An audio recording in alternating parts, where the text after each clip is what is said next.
quels sont les meilleurs films de l'année. Comme le veut la tradition, on a élaboré un top 10 des films préférés de la rédac et il y a vraiment de tout.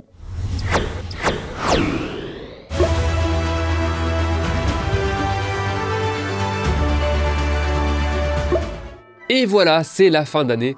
Pour vous, ça veut dire supporter votre petite cousine qui a appris par cœur la playlist du nouveau Vaiana et la récite à chaque repas de famille. Et pour nous, ça veut dire un méga marathon de dossiers, de podcasts, de vidéos et de récapitulatifs divers avant les vacances tant attendues. Et pour tout le monde, ça veut dire revenir sur les meilleurs films sortis en 2024, de préférence sous la forme d'un top. Comme chaque année, notre cher Alex, la seule personne qui a fait des maths dans sa vie ici, compile dans un tableur Excel nos tops personnels et en tire un top 25. Et comme chaque année, la rédaction s'est réunie pour clamer en vidéo son amour pour les 10 premiers en fonction des préférences de ses membres. Et comme chaque année, le résultat reflète bien sa diversité d'opinions et surtout de goût qui va du blockbuster à 200 patates à l'expérimentation documentaire. Et on commence avec la 10e place. En 10e position, on a un des films qui m'a le plus marqué cette année et qui était dans le top 3 de Judith et moi, c'est le film Sans jamais nous connaître, écrit et réalisé par Andrew Hay. On pourrait dire que Sans jamais nous connaître, c'est le film SOS Fantôme qu'on méritait cette année. Ça raconte l'histoire d'un homme solitaire qui va vivre deux expériences magiques en même temps. Il va tomber amoureux de son mystérieux voisin, ce qui va lui redonner goût à la vie, et surtout, il va retrouver ses parents dans sa maison d'enfance alors qu'ils sont morts depuis bien longtemps. Mais ils réapparaissent d'un coup sans avoir vieilli, comme pour lui donner une deuxième chance. La question n'est pas de savoir comment ni pourquoi c'est possible, les fantômes sont là, autour de nous, ils font partie du monde pour qui sait les voir en tout cas. À partir de là, Sans jamais nous connaître, arrive à installer une atmosphère étrange avec ce grand immeuble quasi vide au milieu d'une ville quasi déserte, comme si le monde entier était dépeuplé. Pour moi, c'est un grand film sur les petites solitudes, sur la manière dont on essaye de combler les vides avec des histoires et sur les problèmes de timing dans la vie. Autant de sujets magnifiques qui le sont encore plus grâce au réalisateur Andrew Hay, qui avait déjà prouvé dans Weekend, 45 ans ou encore la série Looking, sa capacité à filmer l'intimité, qu'elle soit sentimentale ou sexuelle. Ça donne des scènes absolument bouleversantes et c'est largement grâce aux acteurs et actrices. Dans les rôles des parents, Jamie Bell et Claire Foy ont chacun l'occasion de briller dans des moments très forts et très bien écrits. Sinon, oubliez Gladiator 2 parce que c'est ce Paul Mescal dont il faut se souvenir en 2024. Et surtout, enfin, on a Andrew Scott que je trouve absolument grandiose et d'une justesse remarquable. Entre ça et la mini-série Ripley sur Netflix, il a eu une année très belle qui confirme définitivement que c'est un très grand acteur. Pour faire de jolies vidéos, on a besoin de jolis sponsors et cette vidéo est sponsorisée par CyberGhost VPN ou CyberGhost VPN avec un bon accent français. Si jamais vous avez encore un doute sur la définition et l'utilité d'un VPN, c'est un réseau privé virtuel, c'est-à-dire un logiciel qui vous permet de rester anonyme et naviguer librement et en toute sécurité sur Internet pour éviter de vous faire pirater ou d'être victime de sites malveillants, que ce soit chez vous ou dans des espaces publics. Alors comment ça marche? Ça vous permet de masquer votre adresse IP, de chiffrer vos données et de diriger tout votre trafic Internet via un tunnel sécurisé. Et ça marche un peu partout dans le monde puisque CyberGhost a des serveurs dans une centaine de pays. Et il y a aussi un gros bonus. Avec CyberGhost, vous n'allez pas simplement masquer votre adresse IP. Vous pourrez aussi utiliser une IP étrangère, ce qui vous permet de faire sauter les barrières d'Internet en quelque sorte. Ça veut dire quoi exactement? Ça veut dire que par exemple, vous pourrez lire des articles de journaux américains qui bloquent normalement les adresses IP européennes ou accéder au catalogue VOD étranger sur des plateformes comme Netflix, Disney+, Amazon Prime Video, BBC, etc. Parce que oui, ils sont très différents d'un pays à l'autre. Et CyberGhost fonctionne sur 40 services de streaming. Avec 38 millions d'utilisateurs et la possibilité de l'utiliser avec tous les systèmes d'exploitation et même sur les consoles de jeux, et sur 7 appareils différents, CyberGhost a déjà fait ses preuves depuis son lancement il y a une quinzaine d'années. Si ça vous intéresse, sachez qu'en suivant le lien dans la description de la vidéo, vous aurez accès à un tarif d'environ 2 € par mois, soit une réduction de 83%, avec 4 mois offerts sur l'offre de 2 ans. Et si vous avez des doutes, vous aurez 45 jours satisfaits ou remboursés pour tester CyberGhost. Allez jeter un œil, tout est dans la description de la vidéo.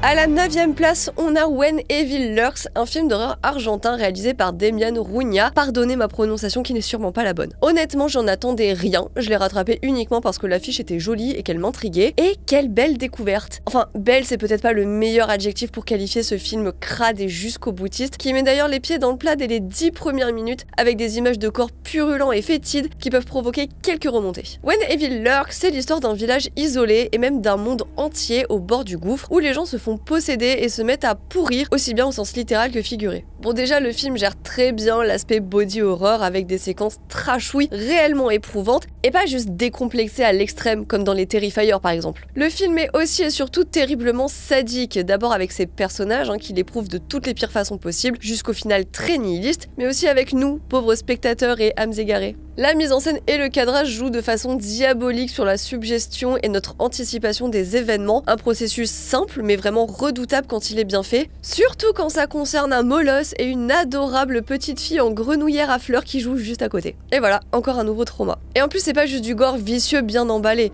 c'est un film profondément misanthrope qui dissèque notre humanité, surtout quand elle défaille face à l'impensable. Je mentirais en disant qu'il est parfait, la fin est pas ratée, mais elle revient à quelque chose d'un peu plus programmatique et attendu, mais tout le reste est tellement prenant qu'on pardonne facilement cette petite perte d'équilibre sur la dernière ligne droite. C'est un autre de mes chouchous de 2024 qui se retrouve à la 8e place de ce classement, puisqu'il s'agit du fameux The Substance, qui a fait vibrer le Festival de Cannes en mai dernier, puis le monde entier depuis. C'est le deuxième long métrage de la réalisatrice française Coralie Farja, qui avait déjà prouvé, avec Revenge, à quel point elle savait s'exprimer à travers une violence extrême et esthétique. Dans ce film Choc, qui est à la fois le grand comeback de Demi Moore et la grande confirmation de Margaret Qualley, Coralie Farja aborde avec cruauté et intelligence la question de la représentation du corps des femmes dans les médias et ses conséquences directes sur les dites femmes, atteintes au plus profond de leur chair par cette oppression. The Substance est aussi barré dans son scénario qu'explosif à la mise en scène, et c'est très rare qu'un film d'horreur aussi gore et aussi jusqu'au boutiste réussisse à avoir un tel retentissement international dès sa sortie, sans même parler du prix du scénario qu'il a obtenu à Cannes. The Substance est déjà le plus gros succès de l'histoire de la plateforme Mubi sur laquelle il est disponible aux États-Unis, et c'est bien mérité. Oui, on aura beaucoup dit et répété qu'il y a, dans le film, des références à plein de chefs-d'œuvre du cinéma d'horreur, de la filmographie de Cronenberg à celle de Kubrick, en passant par Frankenstein, Carrie, Society et compagnie. Pour autant, Coralie Farja sait parfaitement manier ses références pour en tirer quelque chose d'autre, de tout à fait nouveau et fascinant sur la manière dont la beauté et les corps sursexualisés deviennent des éléments horrifiques en eux-mêmes. À cette date, The Substance est peut-être finalement la meilleure adaptation existante du portrait de Dorian Gray d'Oscar Wilde, mais avec un regard féminin et une sauce 2024 pour notre plus grand plaisir. À la 7e place de ce top, on retrouve Les graines du figuier sauvage de Mohammad Rasoulof. Après avoir été condamné à 8 ans de prison, dont 5 applicables par les tribunaux iraniens pour collusion contre la sécurité nationale, Mohammad Rasoulof a fui le pays au péril de sa vie pour pouvoir présenter en personne son nouveau film, Sur la croisette. Le cinéaste n'a reçu qu'un prix spécial de la part du jury, ce qui est un peu une honte à mon humble avis, car son film est une œuvre au moins aussi politique que cinématographique. C'est là la puissance impressionnante de son récit, mettant en scène un juge d'instruction dont l'arme disparaît au moment où d'immenses manifestations éclatent à Téhéran, notamment le mouvement Femmes, Vie, Liberté, l'amenant à soupçonner sa femme et ses filles et à devenir de plus en plus parano et inflexible. Avec ce point de départ, Rasoulof déploie alors une œuvre d'une densité hallucinante. Contraint par ses condamnations et son assignation à résidence, l'Iranien a manqué de moyens pour réaliser Les graines du figuier sauvage, ce qui se sent parfois visuellement, mais il ruse pour raconter l'enfer iranien. Au lieu de recréer la réalité, le cinéaste la montre, tout simplement en insérant les vidéos de vraies émeutes circulant sur les réseaux sociaux au sein de sa fiction. Ça donne un pamphlet d'une force inouïe sur la tyrannie iranienne et un appel d'urgence à ne jamais céder face à l'oppression, à résister coûte que coûte face à cette gouvernance indigne de confiance, mensongère et évidemment corrompu. Il filme ainsi l'émergence d'une nouvelle génération, déterminée à faire basculer ce régime d'un autre temps, notamment avec les adolescentes. Et Rasoulof raconte aussi le courage des femmes luttant pour la liberté de leur peuple, pour la fin d'une justice aléatoire et pour la reconnaissance de leurs droits fondamentaux. C'est d'autant plus fort que Les graines du figuier sauvage le fait avec virtuosité, au cœur d'un drame social, muant progressivement en huis clos familial, thriller psychologique, voire histoire de vengeance féministe. Bref, c'est du très très grand cinéma et ça méritait forcément une place de choix dans notre top.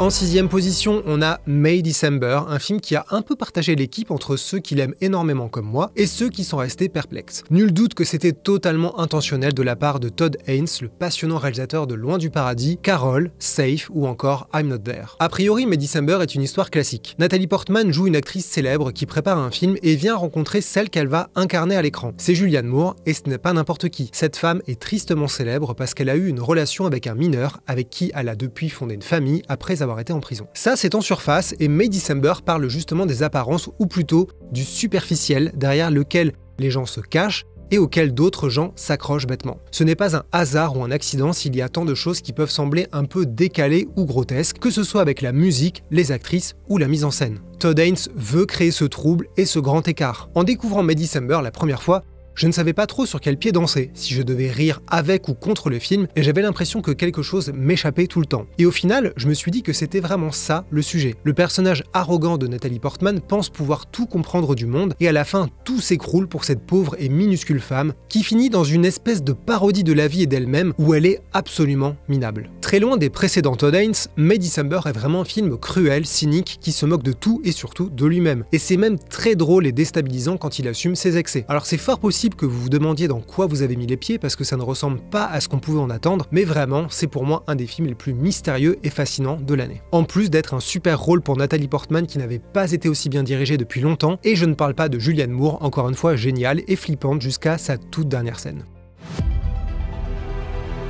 En 5e position, on a ma plus belle surprise de l'année. Alors ça a vraiment été ma pépite sortie de nulle part et j'ai saoulé tout le monde avec pendant une bonne partie de l'année jusqu'à ce qu'une majorité de la rédac ne rejoigne la secte. Ce film, c'est Needs Island, l'île sans fin, un documentaire qui se déroule intégralement dans un jeu vidéo en ligne. Alors sur le papier, ça faisait autant rêver que ça faisait peur parce que si c'était pour avoir une énième réflexion sur les risques du virtuel et le flou grandissant entre des jeux et la réalité, autant se tirer une balle tout de suite. Mais les 3 réalisateurs, Ekiem Barbier, Guillaume Cos et Quentin Lelwalch, ont eu la meilleure démarche possible. Ce que j'entends par là, c'est qu'ils ont accepté de se laisser dépasser par leur documentaire, de filmer des choses qu'ils n'avaient pas prévues, ce qui reflète d'ailleurs toute leur approche. Needs Island, c'est avant tout un film sur les différentes pratiques qui peuvent émerger des jeux vidéo, qu'elles soient voulues ou pas par leurs créateurs. Dès le premier plan, qui annonce qu'on sera tout du long en vue FPS, dans les yeux d'un corps virtuel, on s'habitue à l'environnement de DayZ, un jeu de survie post-apo hyper réaliste et à la map gigantesque. Et dans cet espace a priori hostile,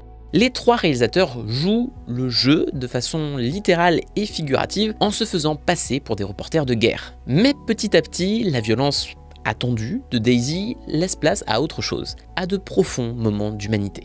Il y a ceux qui créent leur communauté, ceux qui vagabondent en couple, ceux qui viennent se faire des amis. En bref, il y a de tout dans Needs Island, où il est surtout question de connexion face à la profonde solitude du monde. Le jeu vidéo n'est pas ce supposé trou noir qui remplace le réel, mais la preuve de l'insuffisance de ce même réel, uniformisé par nos sociétés rythmées par le métro, boulot, dodo. La question, elle est finalement simple.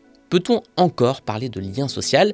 Et si c'est le cas, en quoi nos contacts dans la vraie vie auraient-ils plus de valeur que nos contacts en ligne? Ce qu'évoque Needs Island, c'est un sentiment d'évasion, où chacun repart à zéro dans ce monde anarchique. Vous allez y croiser certains des meilleurs personnages de l'année, comme le Révérend Stone, mais aussi certaines des images les plus passionnantes que j'ai vues sur un écran en 2024. Les réalisateurs s'attardent sur le monde de DayZ par des plans qui évoquent carrément Manic par instant, avant que l'onirisme de leur approche ne se confronte aux bugs du jeu et à ses limites qu'ils essaient de repousser. Alors sans trop en dire, disons juste qu'il y a peu de scènes qui m'ont autant hypnotisé cette année que celle d'une expédition aux confins de la map de DayZ en quête d'une fin qui n'arrive jamais. Le film n'a eu qu'une petite sortie en salle au mois d'avril, mais il est désormais dispo en VOD, donc vous n'avez aucune excuse, foncez. En 4e position, je vais vous parler d'un film que vous attendez probablement si vous nous suivez un tout petit peu. C'est bien entendu Furiosa, une saga Mad Max, le préquel de Fury Road, signé George Dieu vivant Miller, et qui a par ailleurs mangé la poussière au box-office. Je ne vous félicite pas. Pour ma part, je pense parler au nom de Déborah et Antoine, mais Miller Zouz sûr. Il s'agit d'une des grandes expérimentations formelles et narratives de l'année, qui a en plus l'audace de prendre le contre-pied de Fury Road. Alors qu'on se rassure, le film possède une séquence d'action qui atomise à peu près tout ce qui se fait à Hollywood depuis Fury Road. Et comme dans le chef-d'œuvre de 2015, c'est une démonstration de narration par le montage, où chaque plan vient caractériser une relation naissante, celle donc qui unira Furiosa et Praetorian Jack. Mais évidemment, en opposant le temps long de l'épopée au temps réel de Fury Road, en opposant une géographie schématique au flou cinétique de Fury Road, Miller en profite pour creuser son obsession la plus évidente, les mythes universels. L'univers qu'il décrit avec ses pôles fonctions disséminés dans l'immensité abstraite du désert n'a rien à à envier aux grands récits antiques, et tout l'enjeu est de raconter comment une protagoniste peut devenir la légende qu'elle sera déjà lorsqu'elle rencontrera Max. Comment on devient une légende justement? Sans se contenter de réciter Joseph Campbell et son bouquin très vague, le cinéaste étudie chaque étape de cette transformation, quitte à frustrer le spectateur dans le dernier acte, et en opposition à un personnage pathétique désireux de lui aussi inscrire son nom en lettres rougeoyantes sur le Warrig. Personnage joué en plus par une méga star hollywoodienne qui ici est délicieusement ridiculisée apparition après apparition. C'est bien là la puissance de son raisonnement. Contrairement à lui, Furiosa, elle, subit son intronisation, ou pour résumer, ce n'est pas l'héroïne qui fait l'histoire, mais l'histoire qui fait l'héroïne, et voilà, c'est comme ça qu'on fait un blockbuster. Enfin, ultime preuve qu'il s'agit d'un grand film, Judith n'a pas aimé. Je ne sais pas ce qu'il vous faut de plus pour le rattraper si ce n'est pas encore fait. À la 3e position, on retrouve Anora qui a gagné la Palme d'Or plus tôt dans l'année et c'était totalement mérité parce que c'est un film renversant, assurément le meilleur de Sean Baker, voire même le chef-d'œuvre qui conclut tout un pan de sa filmographie. Anora, c'est d'abord le prénom du personnage principal joué par la géniale Mickey Madison. C'est une jeune stripteaseuse d'origine ouzbek qui rencontre un fils d'oligarque russe qui pourrait changer sa vie à tout jamais. Mais le truc de Sean Baker, c'est pas les belles histoires d'amour, mais plutôt le chaos humain, la lutte des classes et les rapports de pouvoir et de domination, en particulier les rapports asymétriques entre les hommes et les femmes. Et comme il le fait depuis Tangerine, il encapsule tout ça autour du travail du sexe, et en l'occurrence des travailleuses du sexe. Il a donc chopé sa masse pour démolir une bonne fois pour toutes les grands mythes fondateurs des États-Unis, surtout l'idée ultra fantasmée du rêve américain. Plutôt qu'une héroïne de contes de fées, Annie est plus une Cendrillon désenchantée ou une Pretty Woman mélancolique. Mais plutôt qu'un drame misérabiliste sur l'objectification des femmes et l'exploitation des classes populaires, le réalisateur opère une balance comique à mi-chemin qui fonctionne étonnamment bien. À partir de ce moment, alors qu'il allait exactement là où on attendait qu'il aille, le film sort des sentiers battus et trace son propre chemin pour entamer un sprint final éreintant. On se retrouve embarqué dans un home invasion de branquignoles, puis dans une quête nocturne de la défaite qui joue avec les nerfs de tout le monde et surtout ceux d'Annie. D'ailleurs, c'est un très beau personnage. Ça aurait été très facile d'en faire une martyre tragique, ou au contraire de l'héroïser, d'en faire une blanche colombe parfaite et le symbole de l'insoumission féminine. À la place, c'est une personne authentique, convaincante car bourrée de défauts. J'adore la façon qu'elle a de toujours faire un pas de côté par rapport à ce qu'on peut attendre d'elle. Passé la moitié du film, elle lutte littéralement pour revenir au premier plan, pour garder une emprise sur son histoire, celle dont on veut la déposséder. Elle aimerait tenir tête, se faire entendre et prouver ce qu'elle vaut, mais elle n'y parvient pas, et c'est cette impuissance qui rend le film aussi pertinent sur son propos et déchirant sur la fin. Annie, c'est un puissant cri du cœur, un immense ras-le-bol hurlé aux oreilles de personnes qui préfèrent malheureusement faire les sourdes et continuer à regarder tout le monde de haut. Bref, c'est brillant, et juste un dernier mot pour l'acteur Yuri Borisov, qui est l'autre cœur battant du film. À la 2e place de ce classement, il y a mon grand chouchou personnel, à savoir Les Chambres Rouges, un thriller québécois réalisé par Pascal Plante. Dans ce film particulièrement étrange et troublant, on suit Kelly Ann, une jeune femme brillamment interprétée par Juliette Gariepi, qui voue une fascination sans borne à un tueur en série dont elle assiste chaque jour au procès. Pascal Plante construit ici un personnage extrêmement complexe, impossible à vraiment saisir, partagé entre droiture et perversité totale. Kelly Ann est une sorte de nouveau type de psychopathe ultramoderne dans lequel elle interagit davantage avec des intelligences artificielles que des humains. Dans cette bulle complètement à part, Kelly Ann se rêve en héroïne d'une histoire qui, au départ, ne la concerne pas, mais dont elle va finir par tirer les ficelles, quitte à détruire beaucoup de choses sur son passage. C'est compliqué de réussir à exprimer à quel point Les Chambres Rouges est un film singulier, empreint d'une atmosphère que personnellement je n'avais jamais vue ailleurs, et qui vous prend aux tripes, sans jamais user d'images choquantes. Avec une utilisation des mouvements de caméra très longs et lents qui vous piègent dans des scènes où vous ne voulez pas vous retrouver, une utilisation brillante de la musique qui explose sous forme de cris et laisse imaginer toute la violence qui n'est jamais montrée, Les Chambres Rouges est une véritable leçon de mise en scène, doublé d'un formidable questionnement moral et philosophique dans lequel il faut absolument oser se jeter. Avant de vous dévoiler notre numéro 1, je suis là pour rapidement évoquer quelques mentions spéciales qui n'étaient pas loin d'intégrer ce top 10 de l'année 2024. Pour ma part, je vous aurais bien parlé des 2 films de Yorgos Lanthimos, Pauvres créatures et Kinds of Kindness, mais je préfère vous renvoyer aux vidéos respectives disponibles sur notre chaîne à propos des 2 films pour vous parler d'un de mes plus gros coups de cœur de cette année, Here, de Robert Zemeckis. Adapté du roman graphique de Richard Maguire, Here est une pure expérience de cinéma grâce à son dispositif à la fois vertigineux et ultra simple, observer l'évolution du monde à travers un plan fixe. Concrètement, c'est une fresque sur l'humanité, la Terre et en particulier une famille américaine où l'on retrouve Tom Hanks et Robin Wright, où la caméra reste immobile pendant 2 heures. Une idée de cinéma absolument fantastique sur les souvenirs, les regrets, les espoirs, les désillusions, le temps qui passe, celui qui détruit et construit tout, répare, blesse, nous file inévitablement entre les doigts. Bref, c'est un petit chef-d'œuvre bouleversant qui se devait d'être cité dans cette vidéo. Pour le reste, impossible de ne pas citer le film d'animation Flow, réalisé par Guin Zilbalodis, chouchou de Geoffrey et très apprécié par l'ensemble de la rédaction. Le film suit un petit chat dans une apocalypse où la nature a repris ses droits et où les humains ont disparu. Et c'est une vraie épopée post-apocalyptique fascinante. À hauteur de chat, sans dialogue et ultra immersif, Flow est une œuvre sensorielle, d'une simplicité, d'une beauté et d'une puissance assez extraordinaire. Je reste dans l'animation avec Déborah, qui a adoré Skydome 2123 des Hongrois Tibor Banowski et Sarolta Sabo. Dans le film, la Terre est devenue stérile, l'humanité s'est réfugiée sous d'immenses dômes et toutes les personnes de plus de 50 ans sont obligatoirement transformées en arbres pour maintenir un écosystème artificiel et garantir les ressources nécessaires à notre survie. Une petite pépite de science-fiction jouant à la fois sur le terrain de l'anticipation et son histoire d'amour pour livrer un récit mélancolique et contemplatif. Enfin, je me dois d'évoquer en quelques mots Shin Godzilla d'Hideaki Anno et Shinji Higuchi pour ce bon Mathieu, puisque le film, même s'il date en théorie de 2016, est enfin disponible légalement en France depuis janvier, grâce à Spectrum et Filmo. Shin Godzilla réinvente totalement l'approche du mythe en s'intéressant aux aspects politiques, administratifs et humains qu'une telle catastrophe engendrerait, le tout à travers quelques séquences de destruction impressionnantes, et même si je ne suis pas un grand fan du roi des monstres, je dois dire que c'est assez captivant.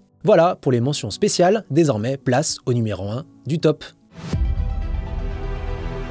Bon, pour être franc avec vous, notre année cinéma a été rythmée par une question. Et cette question, c'était de savoir si un film parviendrait à détrôner dans le classement de fin d'année La Zone d'intérêt, qui déjà est sorti donc en janvier 2024, et avec Alexandre, on l'avait vu à Cannes en 2023. Et comme vous l'aurez compris, la réponse est non. Personne n'a réussi à nos yeux à dépasser le choc insensé de Jonathan Glazer sur la vie quotidienne de la famille Heuss aux abords du camp d'Auschwitz. Alors je vais même le dire plus concrètement, pour moi, La Zone d'intérêt, ça sera l'une des œuvres les plus essentielles de la décennie. Je l'ai vu plus de 5 fois, et pourtant, il continue de me tourmenter, de m'interroger, et je continue à y voir de nouvelles choses. Parce qu'en soi, on a beaucoup parlé du dispositif du film, et de son hors-champ qui ne vous montrera jamais le camp d'extermination. Ça a à voir avec l'éthique dans le filmage de la Shoah et de sa reconstitution, dont la potentielle obscénité est au cœur des débats depuis la fin de la guerre. Mais c'est aussi et surtout le moyen de montrer à quel point n'importe qui peut facilement s'adapter à tout, même quand le pire est littéralement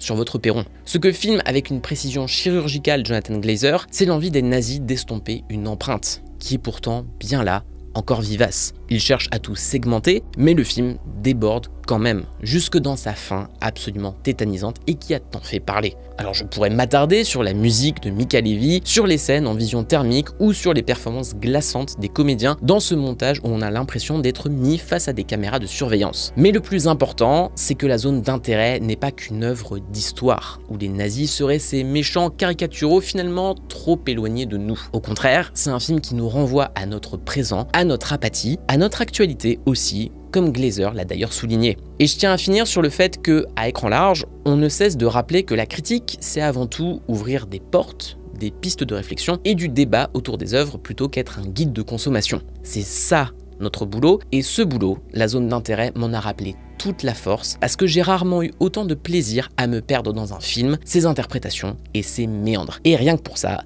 ça méritait la première place. Et voilà, c'est tout pour la QV 2024. Et puisqu'on voit venir les « il manque tel film »,« comment peut-on oublier tel autre film » ou « pourquoi Craven n'est pas numéro 1 », je précise que cette sélection est un compromis entre nos préférences personnelles. Qui plus est, on aime beaucoup de films chaque année, car on est très bon public, figurez-vous, donc tous n'ont pas eu les honneurs d'être dans le top, c'est le jeu. Mais pour plus de détails, on a fait sur le site un top 25 très fourni, agrémenté de nos tops personnels, ainsi que du top de nos lecteurs établis par la communauté Discord. Si vous trouvez que cette vidéo manque d'engueulade, je vous renvoie à notre podcast où on s'indigne des tops et des flops de chacun. Enfin, on sait que vous aimez le sang, donc rassurez-vous, le flop arrive la semaine prochaine. D'ici là, n'oubliez pas d'aller jeter un œil à notre partenaire CyberGhost VPN en cliquant sur le lien pour bénéficier de 4 mois offerts et de 83% de réduction. Protégez votre vie privée, débloquez des contenus exclusifs et faites des économies avec CyberGhost. Vous pouvez l'essayer sans risque grâce à la garantie satisfait ou remboursé, et ce pendant 45 jours. Vous pouvez aussi prendre une résolution que vous allez tenir pour une fois, c'est-à-dire vous abonner sur le site d'Écran Large, ce qui vous donnera accès à des dossiers exclusifs sur le box-office, le cinéma de patrimoine ou nos râleries. Bonne fête et à la prochaine!